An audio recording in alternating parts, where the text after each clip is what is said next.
Here are the top stories for today, June 4, 2020. The House of Representatives approved the extension of President Duterte's special powers under the Bayanihan Law.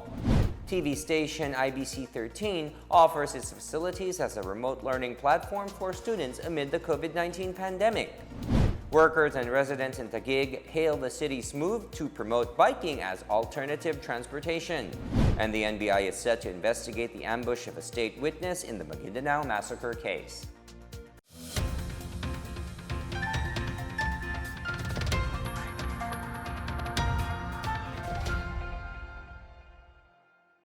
Good day, I'm William Theo. Welcome to the PNA Newsroom. More bus routes will open in Metro Manila as part of the gradual resumption of public transportation. In an advisory, the Department of Transportation, LTFRB, said 3 city bus routes will open tomorrow. These are Monumento Balagtas Bulacan, EDSA Montalban Rizal, and Naiya Loop. Meanwhile, the city bus routes starting Monday are Monumento BGC, Gilmore, Taytay, and Monumento San Jose del Monte, Bulacan. These routes are part of the 31 rationalized routes for Metro Manila, which are set to open gradually under the GCQ. President Duterte's special powers under Republic Act 11469, or the Bayanihan to Heal as One law, is extended for another 3 months or up to September 30.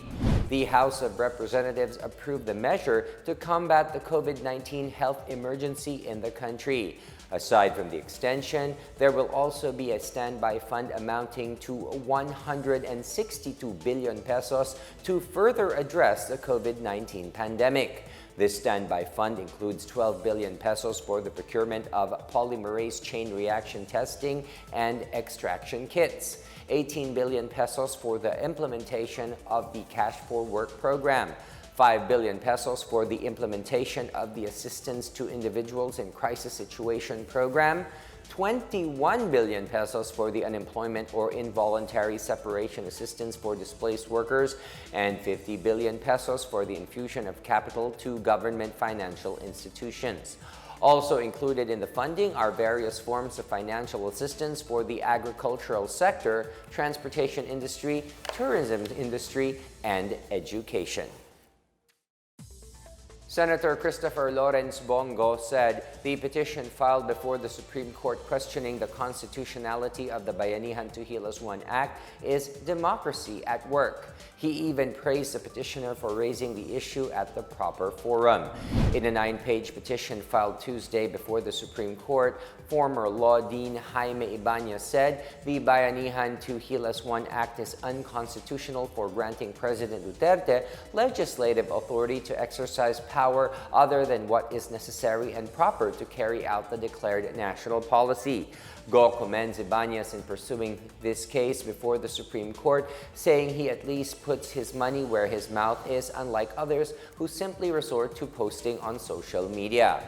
Meanwhile, Go said he finds it unacceptable the delay in properly compensating the families of medical frontliners who have died in the COVID-19 pandemic. The 32 health workers who have died while in the line of duty have yet to receive compensation mandated by law due to lack of implementing guidelines. Go said it had been almost 3 months since the Bayanihan to Heal as One Act had been passed, and lawmakers trusted the concerned agencies to do their best.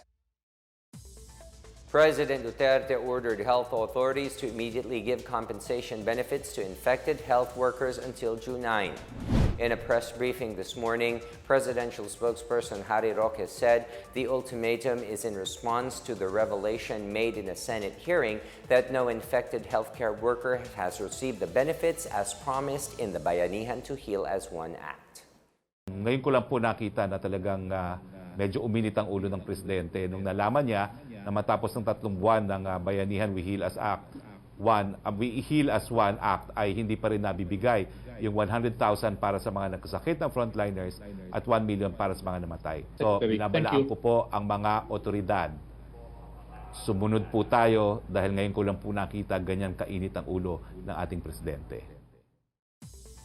An expert from the University of the Philippines College of Public Health finds the Philippines' current critical care utilization rate satisfactory.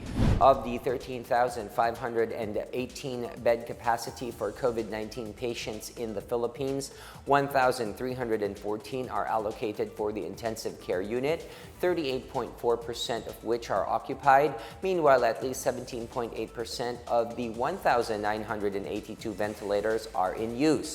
UP CPH Associate Dean for Research Dr. Catherine Reyes said the critical care utilization rate shows how well the country can take care of COVID-19 patients and how many can recover from viral respiratory disease.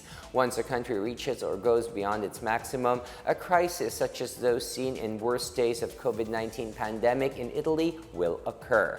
Meanwhile, the Department of Health said contact tracing remains an integral part of the Philippines' overall response strategy against COVID-19. The DOH said it will continue to coordinate with DILG in the conduct of contact tracing activities and has also approved almost 7,000 slots for hiring in 209 facilities. The DOH also redeployed 1,308 nurses to hospitals handling COVID-19 cases. Senator Bongo welcomed IBC 13's offer to use its television facilities as a remote learning platform amid the COVID-19 pandemic.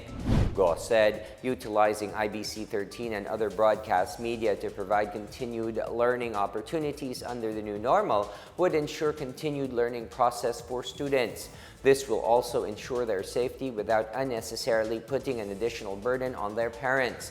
Go said broadcast networks are mandated by law to allot airtime for educational programs, citing Children's Television Act of 1997, which requires a minimum of 15% of a network's daily total airtime to programs that further children's positive development.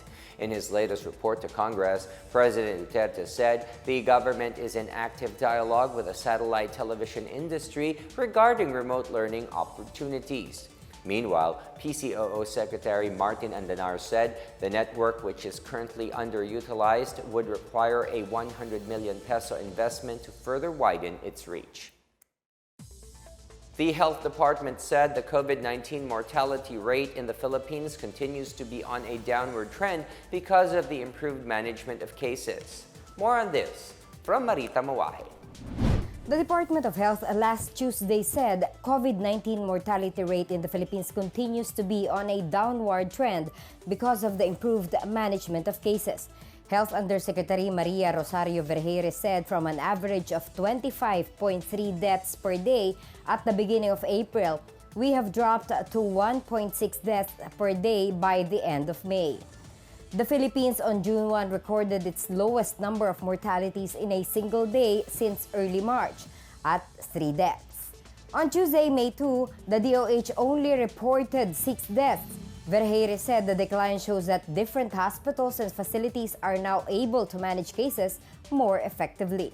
The Philippine Society for Microbiology and Infectious Diseases said the decrease in the number of reported deaths can be attributed to the less number of those people being admitted to the hospitals.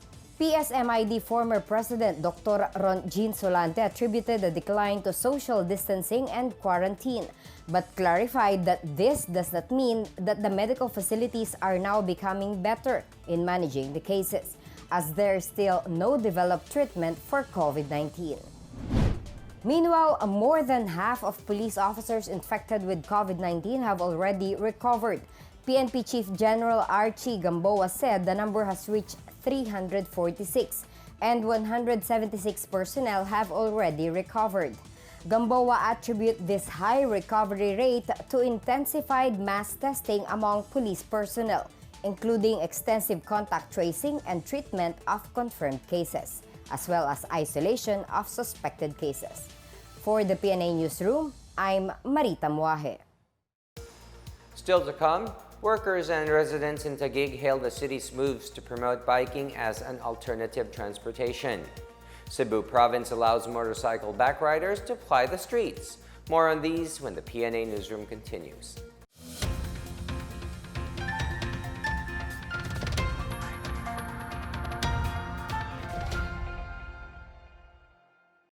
Sa dinami-dami ng usapin ngayon tungkol sa COVID-19, nangingibabaw ang tanong tungkol sa expanded testing.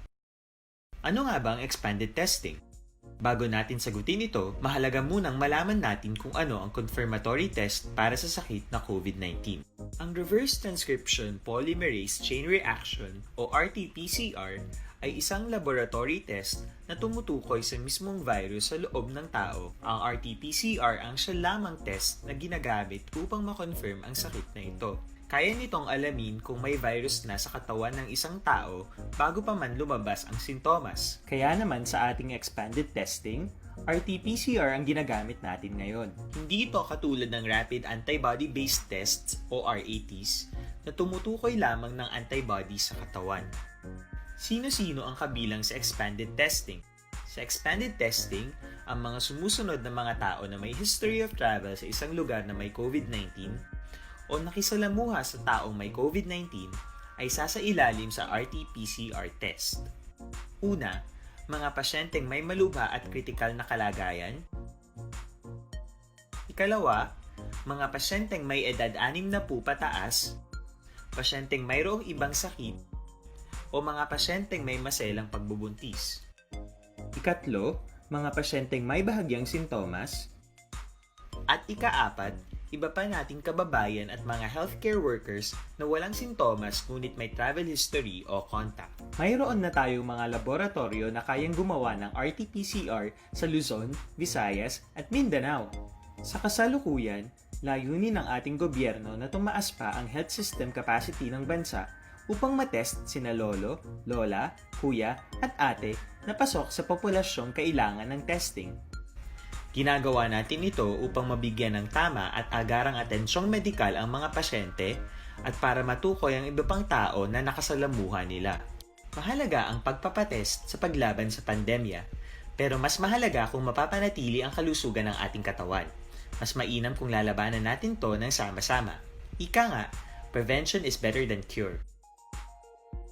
Mag-exercise, kumain ng tama, practice cough etiquette, sundin ang 1 meter rule sa physical distancing, maghugas ng kamay, at higit sa lahat, kung maaari ay magstay at home. Samahan kami sa susunod na video para malaman ang kaibahan ng RT-PCR sa RATs.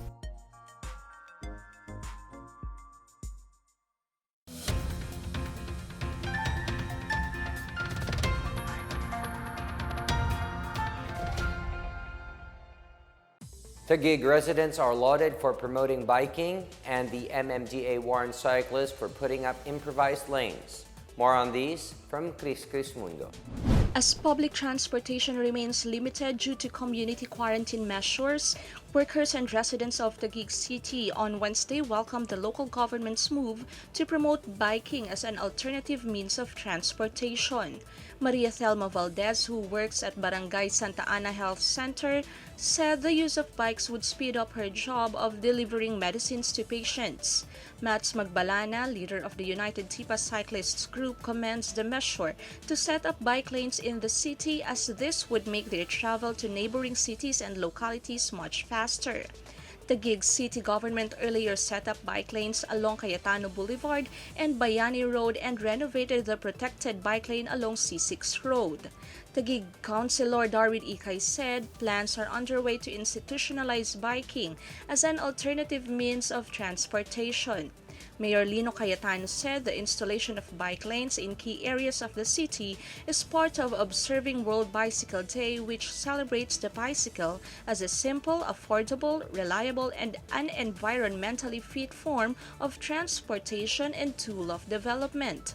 The Department of Interior and Local Government earlier urged all local government units to establish bicycle lanes along local roads to support those who would bike to their work destination. Meanwhile, the MMDA on Wednesday reiterated its warning to bicycle groups which have put up their own bicycle lanes along EDSA and other major thoroughfares in Metro Manila. MMDA spokesperson Celine Pialago clarified that the MMDA does not prohibit or discourage cyclists from using major thoroughfares given the general community quarantine. However, cyclists are temporarily limited to using sidewalks until proper precautions are arranged for government-sanctioned bike lanes. Pialago said that the MMDA would push through with the issuance of tickets for obstruction with a corresponding fine of 1,000 pesos to those who will continue to install unapproved bike lanes. For the PNA Newsroom, I'm Chris Mundo. Here are some tips for cyclists. Ride on designated bicycle lanes. Wear cyclist's helmet. Wear mask. Use sunglasses or goggles to protect eyes.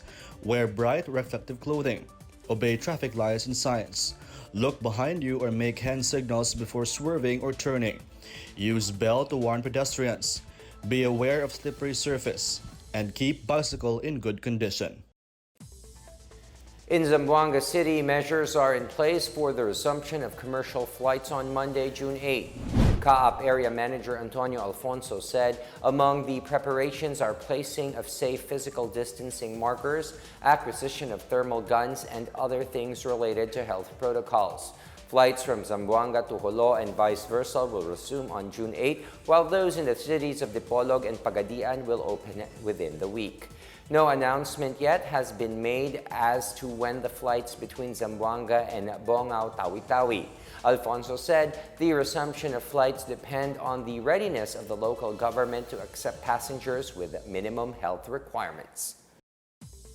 And for those who are into online selling, the Department of Finance is studying how to collect value-added tax from local and cross-border digital transactions.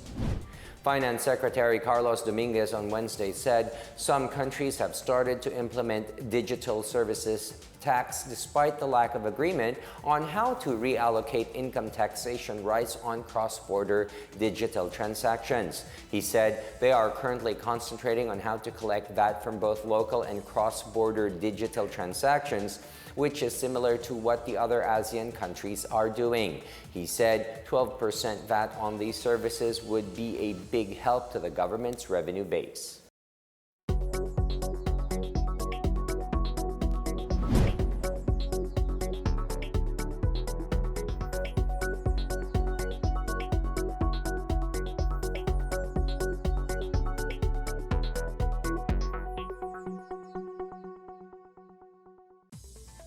Motorcycle riders in Cebu will be allowed to take back riders in response to the lack of public transportation during the quarantine.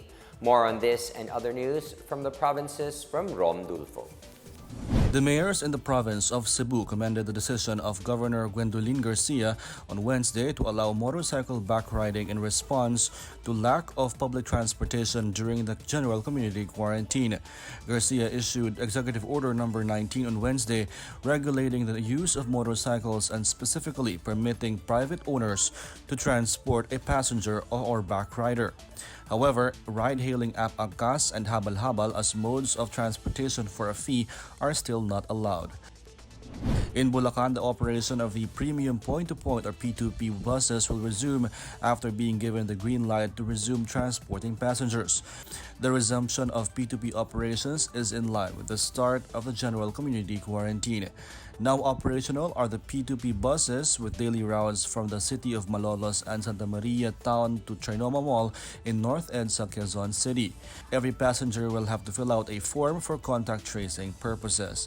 The number of allowed passengers on board the buses is only 23 from the previous 50. Meanwhile, the Bicol Police launched on Wednesday the Libreng Sakay Alay ni Kasurog program to ferry thousands of passengers amid the easing of quarantine restrictions in the region. The Police Regional Office 5 deployed a number of police trucks to ply the Legazpi-Daraga routes starting at around 7 a.m. The free ride is given to commuters traveling to and from their designated workplaces. The PNP said the initiative could be replicated in other areas in coordination with LGUs. For the PNA Newsroom, I'm Rom Dulfo. Up next, the NBI is set to investigate the ambush of a state witness in the Maguindanao massacre case. And the PBA prepares new guidelines for its practice sessions amid the COVID-19 pandemic. The PNA Newsroom returns after these reminders.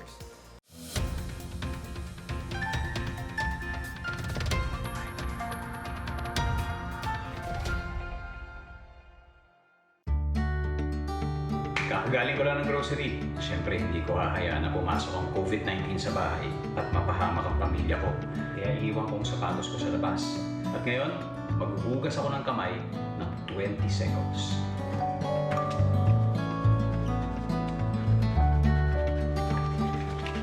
O yan, wala na ang virus.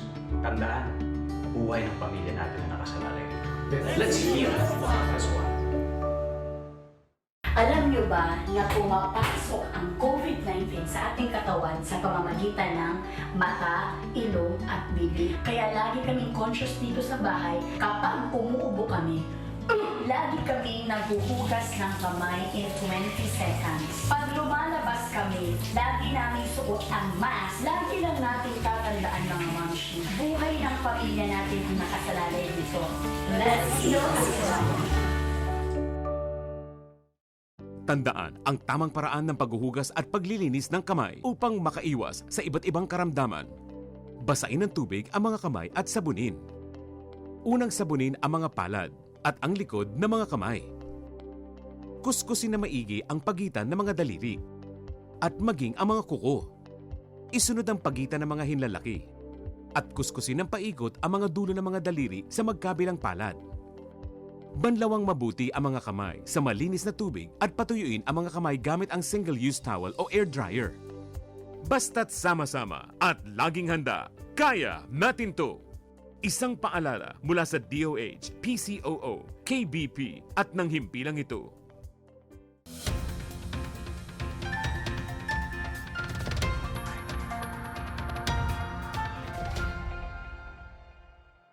The Department of Justice is ordering the National Bureau of Investigation to investigate into the ambush this Wednesday of a state witness in the Maguindanao massacre case in South Cotabato. Justice Secretary Menardo Guevara said that the NBI investigation will be undertaken alongside the police investigation. Guevara said Mohamed Sanki is a vital witness in the continuing trial of the Maguindanao massacre. Sanki was among those who were acquitted in the case and is presently under the DOJ's Witness Protection Program. He and two companions, driver Richard Escovilla and WPP Security Officer Ray Fritch Pantonaza, were ambushed on their way to the airport from Tacuron City, Sultan Kudarat. Escovilla was declared dead on arrival. The Philippine Army's 3rd Infantry Division has backed the proposed Anti-Terrorism Act of 2020 as a new tool to promote peace and security. Spokesperson Major Senon Pancito III said the bill effectively gives clearer guidelines to the security forces in the anti-terrorism campaign.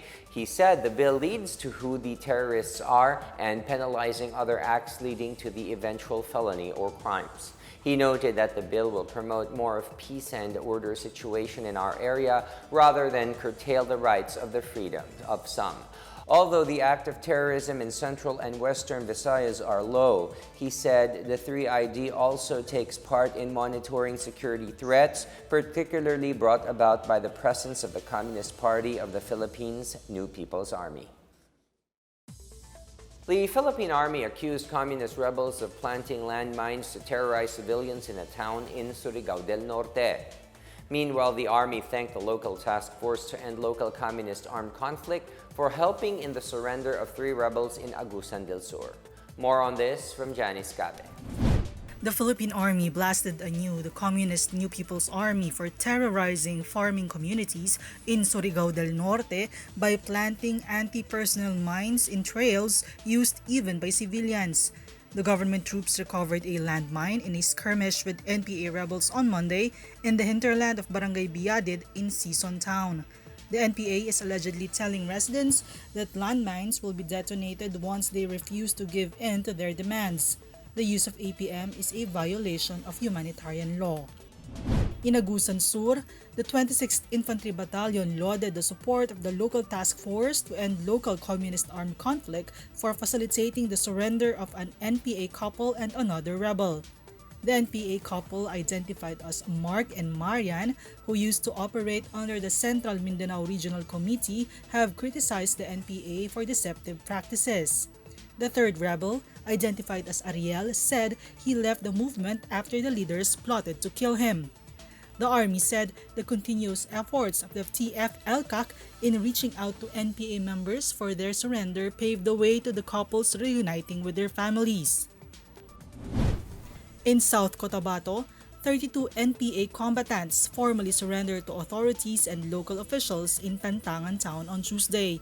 The former rebels, who were previously under the Guerrilla Front 73 of the NPA for South Mindanao region, they voluntarily yielded 20 firearms, explosives, and subversive materials. For the PNA Newsroom, I'm Janice Cave.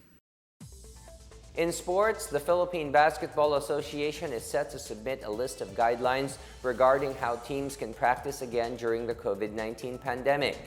PBA Board Chairman Ricky Vargas said that Commissioner Willie Marshall is expected to submit the protocols to the Interagency Task Force for the Management of Emerging Infectious Diseases as early as Thursday. Based on the guidelines, only 6 people, 4 players, 1 trainer, and another staff member will be allowed to practice at a certain time. The practice hall should also be disinfected before and after training. Players who have not yet been tested for COVID-19 are not allowed to join the practice. Once approved, teams can return to practice by the end of June, provided that all the players are free from the virus. The Department of Science and Technology, or DOST, is looking for more co-operators to help the agency produce reusable face masks it intends to donate to COVID-19 frontliners. DOST Secretary Fortunato de la Peña said the agency can produce 10,000 pieces of re-wear face masks per week. He said the DOST eyes increasing the production rate to 50,000 per week by the end of June. The initial target is to produce 500,000 reusable face masks. Meanwhile, he noted that most of the fabrics the DOST has been using were donations from companies. Earlier, DOST said they have been using donated finished fabrics that were treated to become repellent to liquids. This would help prevent liquid droplets from coughing and sneezing that potentially carry the virus and bacteria.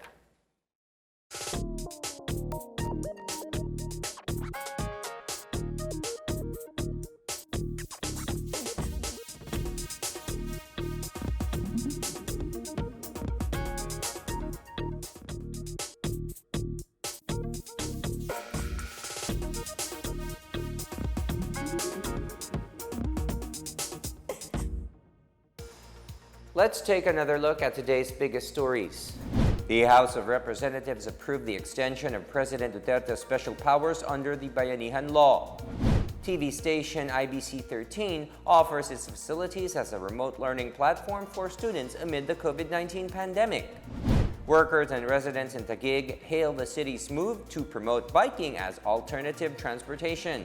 And the NBI is set to investigate the ambush of a state witness in the Maguindanao massacre case. Thank you for watching another episode of the PNA Newsroom. To check out more news content, check our webpage or head onto the Philippine News Agency's Facebook and Twitter accounts. For more stories about the government and how it serves Filipinos, look for these hashtags in all of our social media platforms and websites.